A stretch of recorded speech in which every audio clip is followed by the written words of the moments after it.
Hello there. Good morning. Good morning. Hi. My name is Sofia Collin, and I'm so pleased and grateful to be here and to be a part of these deeply important discussions. I'm a recent graduate of law school with a master's in philosophy, and I'm working on a theory of jurisprudence called Unbounded law. And it posits that law should be an instrument of peace, not simply one of retribution. A practical application of this jurisprudence is a form of governance called trust governance that I've been developing, and it is the subject of my presentation today. I look forward to sharing it with you, and look forward to answering your questions as well. So first I want to give a thank you. I wish to convey my most sincere thanks to Sacramento State University and the Center for African Peace and Conflict Resolution, and special thank you to Teresa Abad, of course, and Alexa Sardina for allowing me the opportunity to discuss Unbounded law and its practical application, trust governance. There are currently several open disputes regarding land around the world, and I understand these disputes to be deeply painful and complex in nature. Do not wish to, nor can I, address any of them specifically in this presentation.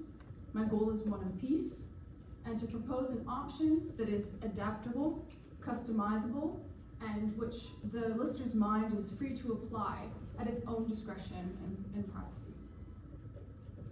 This is a sort of roadmap or overview of my presentation. I'll propose the issue for discussion, what my proposed solution is. I'll explain a little bit about what a trust is in case you may not be familiar with that legal entity type. I'll discuss broadly what bounded and unbounded law are, a possible path to trust governance, and then give about 5 reasons or benefits that trust governance could work, and then I will make concluding remarks. So the issue for discussion: certain lands have been in dispute for decades, if not for centuries. Parties that dispute control, ownership, or superior connection to land have caused war, conflict, and devastation to peoples that have lived upon them. The proposed solution to this problem is not to form a new nation or statehood, or deem a particular party victorious or righteous in the conflict, and thus yield to their statehood and government, but I propose the antithesis. The land could be held in trust and administered by the parties to the conflict, in addition to neutral trustees, for the benefit of the people. The no-state solution, entitled Trust Governance, draws on the essential elements of the trust, which holds and administers an estate for the benefit of the beneficiaries, in this case the people, to construct a modified irrevocable trust to hold disputed lands for the benefit of the people, which is administered by both the original parties to the conflict, those claiming sacred right and connection with the land, as grantors and interested trustees. Independent trustees are selected by the grantors to assist in the administration of the trust governance, offering stability, impartiality, and specialized knowledge for the benefit of the beneficiaries, the people. So, what is a trust? A trust is a legal entity, has 3 main actors: grantors, trustees, and beneficiaries. Grantors are those who create the trust, placing valuables such as land, cars, or even companies into a trust to be held and administered by the trustees. Trustees are simply custodians. They ensure that the valuables are protected, they are maintained for the benefit of the beneficiaries, upholding duties such as a fiduciary duty, among others, when undertaking their responsibilities. The beneficiaries are those who will receive the benefits of the things held within the trust, either through distributions or through eventual receipt of those valuables vested in their name. Trusts are designed to separate what's called legal title from equitable interest. Trustees are endowed with legal title, whereas equitable interest will remain with the beneficiaries.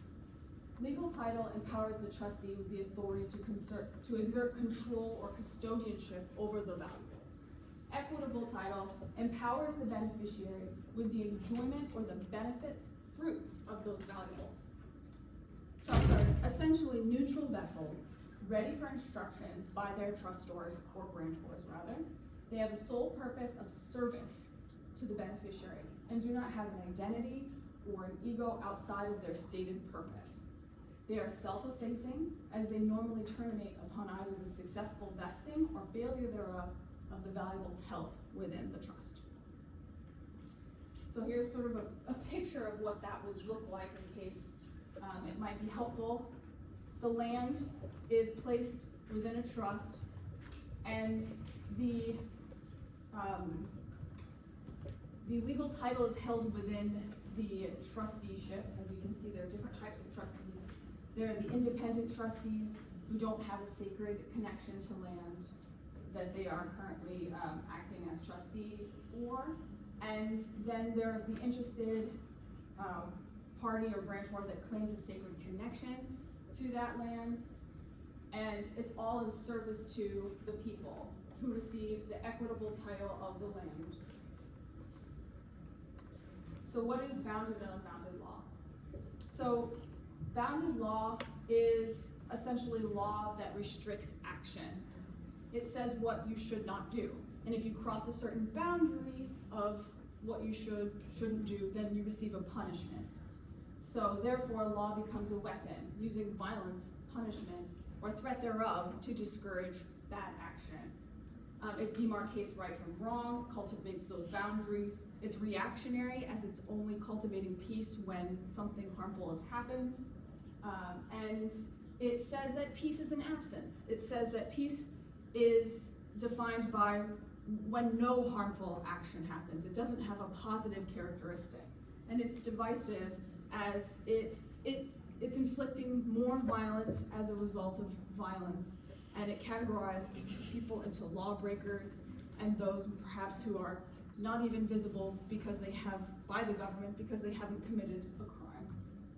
And moreover, in the United States, standing, so having your grievances heard, requires you to be a harmed party. You can only access the judicial system when you yourself, in general, there are certain exceptions, have been harmed. And thus, the justice system is acting when harm has happened, but not acting in anticipation to protect people from harm necessarily, or to perhaps create a positive peace. Whereas unbounded law encourages action. It celebrates difference. It acknowledges when people do something good in the community that is positive in community building. It's founded on the power of listening to each other and trying to prevent harm and address harm before it happens, and encourage citizens to be visible through their good actions and not through some harm that they may come into, they might perpetrate. Law is an instrument of peace, encouraging action with acknowledgement.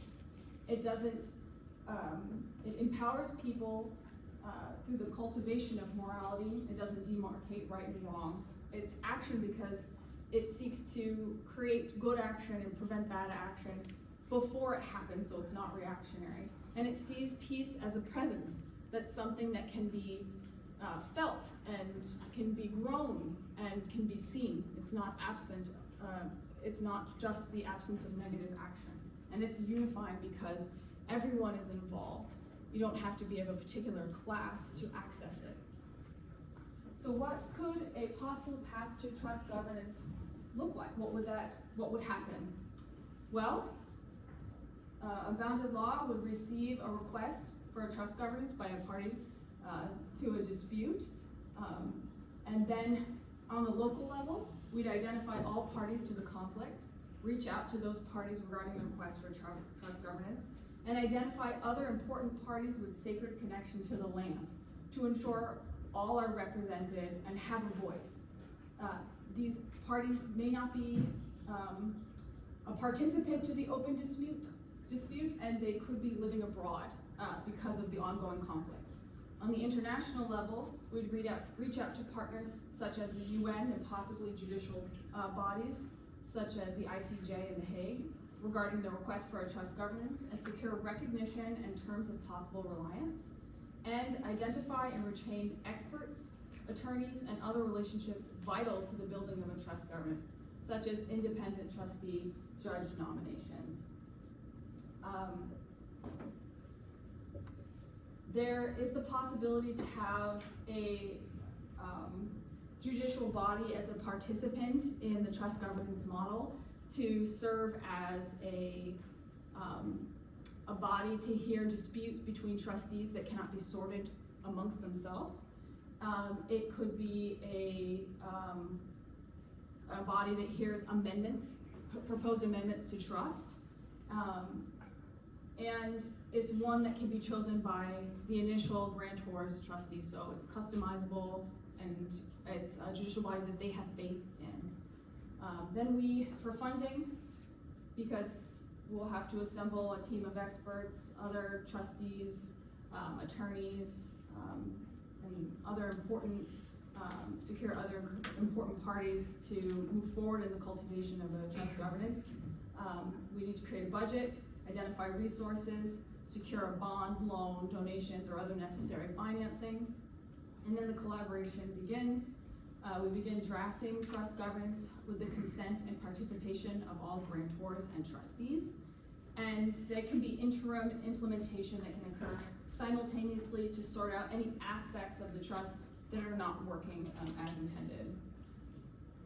What are the benefits? Trust governance prioritizes relationships and belonging over ownership or boundaries. Trust governance is founded on celebrating and encouraging the flourishing of differences and sacred connection to land. That the government is neither silent nor deafening on those subjects, because avoidance of someone who is different from you is not neutrality. Avoidance of a subject that's sensitive may not be neutrality. It might suggest a lack of care, and disagreements which are avoided can cultivate a deeper conflict. Separation or segregation is not neutrality. It suggests perhaps someone is bad, or it's a kind of like a bounded law where you're over here and you're over here, and it just deepens through division, a distrust in each other, and then through distrust there's a breakdown in the system. So both avoidance and separation see peace as an absence, not as a presence. This is a bounded law concept. And defining a nation ultimately requires the acknowledgement of boundaries, which, like the laws, are enforced with punishment or threat thereof, and or separate or avoid to cultivate their national identity, which inherently can cause a dissonance.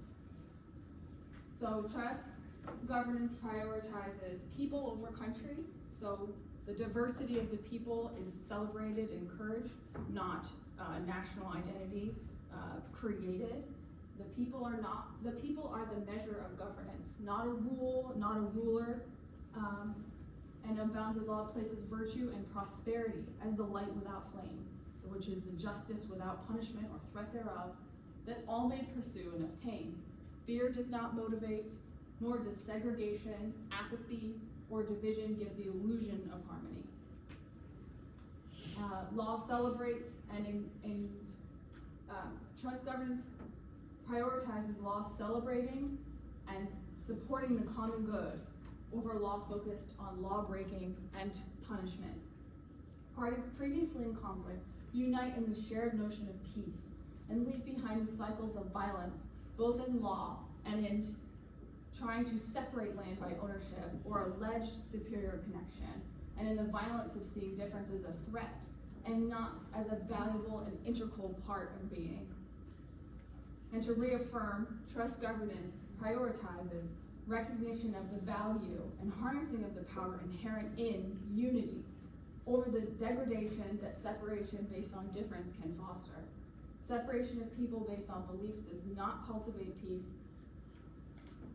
but is another form of violence, creating disharmony and a breakdown of a breakdown and distrust in government and of each other. And last, trust governance prioritizes consent and the harmony of all voices. This new mode of governance can assist in ensuring the law is empowered by consent, as all parties must agree to create the government, and they must make decisions together. And it's not by violence or threat thereof, inherent in law and in national identity. And it benefits all people, not just a majority or a minority. All parties are represented in the decision-making process. Law is an instrument of peace, actively building the presence of a harmony and a shared service, empowering the people. Founded concepts of peace through an absence of negative action enforced by threat and implementation of punishment are de-emphasized.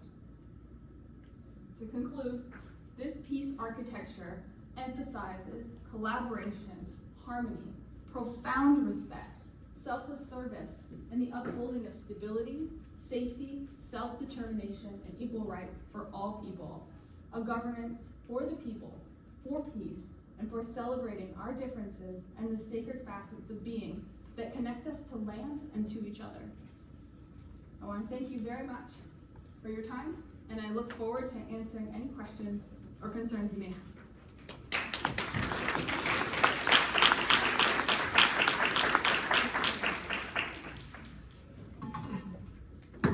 Thank you so much for that presentation.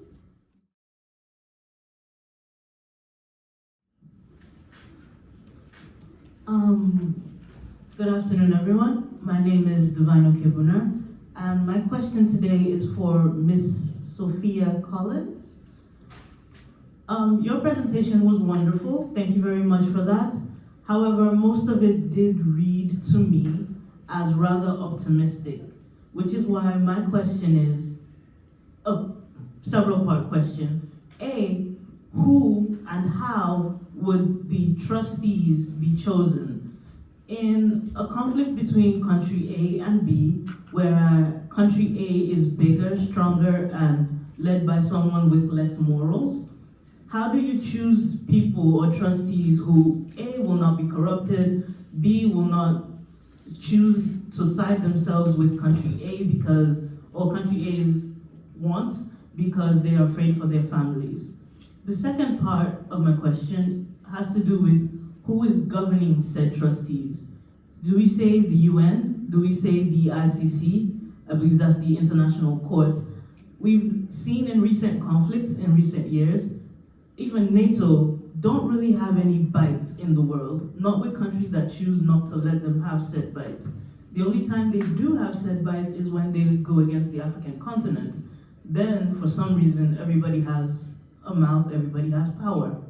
But when they go against other, whether developed nations or world powers, the UN can do nothing, the ICC can say nothing, and they can arrest no one. So in that situation, why should unbounded law or trustees be giving any chance when it doesn't really allow for punitive action?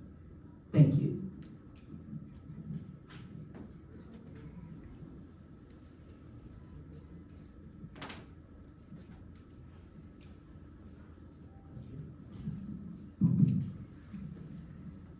Thank you so very much for your questions. I'm sincerely grateful. Yes, it is very optimistic. I think that it requires the parties to have a sincere understanding that war, violence, and conflict will not be the solution to coming to any kind of peace, but only instead perpetuating it. So the parties to the conflict must realize that they can govern together, and it's not an abnegation, so they're not giving away their power. Instead, they're sharing their power, and they're creating a peace for their people and their people's best interests. And they're doing that together. And how are these people chosen? I think that was part of your first question. There are several types of trustees, and I will just put it out there that this is a highly customizable governance structure. And so depending on which lands are currently in dispute, the way in which that governance would be set up would be unique to that land and to the parties that are currently experiencing the dispute and that claim a sacred connection and right to the land. So it's important to identify the parties to the conflict, to identify other parties that claim a sacred right and connection to that land, so that they can all be recognized, they can all have a voice in how their land is treated, how their people are treated, and have equality in the decision-making process. It is, in essence, transforming enemies into partners. In addition to these interested trustees, independent trustees are selected.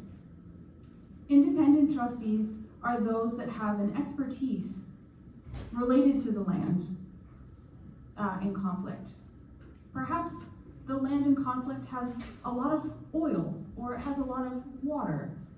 There may be those of another region in the world that have expertise in those natural resources that may be able to assist with the governance in partnership, equal partnership with those interested trustees, those that claim a sacred right and connection to the land. They also will act as those in a sort of mediation fashion, because those parties that are interested have previously experienced deep conflict, and they may need at times those who are somewhat disconnected from the land and from the conflict itself to help out in creating a governance that serves all people best and to help mediate between conflicts. Okay, who is the oversight? Well, actually there isn't exactly an oversight. And I did that specifically because I want to empower the people. I'm not looking for another national identity or another body to necessarily place their beliefs and their perspectives on the land. It's a governance that's trying to empower the people and have the power and the peace and the identity remain with the people and not with any governance structure. The governance structure is neutral in a certain sense, even though they recognize and they don't avoid, nor do they segregate or separate difference, whether that difference be a religious one, an ethnic one, or any other sacred right connection to land. There can be a reliance on the international community. For instance, the trust governance could decide to rely on a judicial body of their choosing, which could be a court of justice in The Hague. It could be. And they could rely on that. They could make certain specifications. For instance, the justices sitting on that court may not have a sacred right or connection to the land and remain ultimately neutral. Or perhaps they wish for another myriad of ways. They could create their own justice system. So that's the relationship to the international community. Although I do feel as though it's important that this trust governance be recognized on the world stage so that they can have access to like financing, perhaps through the World Bank, or perhaps if they wish, they can go to the UN and have a voice within the United Nations body. So I wouldn't want them to be cut off. I just don't want them to necessarily be dependent or have an overarching power over them. Emphasizing local over international. And then corruption, yes, that is a challenging question, and I've had many conversations with individuals all over the world who live in conflict zones, and corruption is one of the main concerns, especially in the judicial system.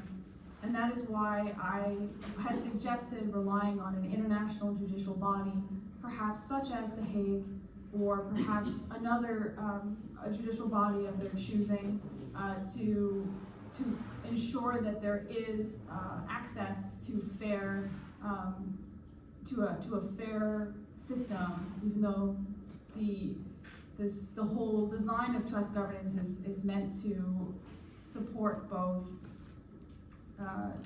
interested and uninterested or independent trustees, so that there is this balance there to mitigate against any sort of corruption or self-interest. And of course, as in all trusts, there is a removal procedure.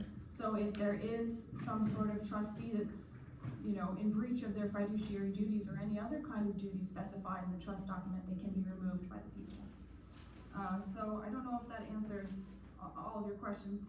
Designing a government is a weighty and very complex process, but if I've missed something, please ask another question, or we can talk again also later on.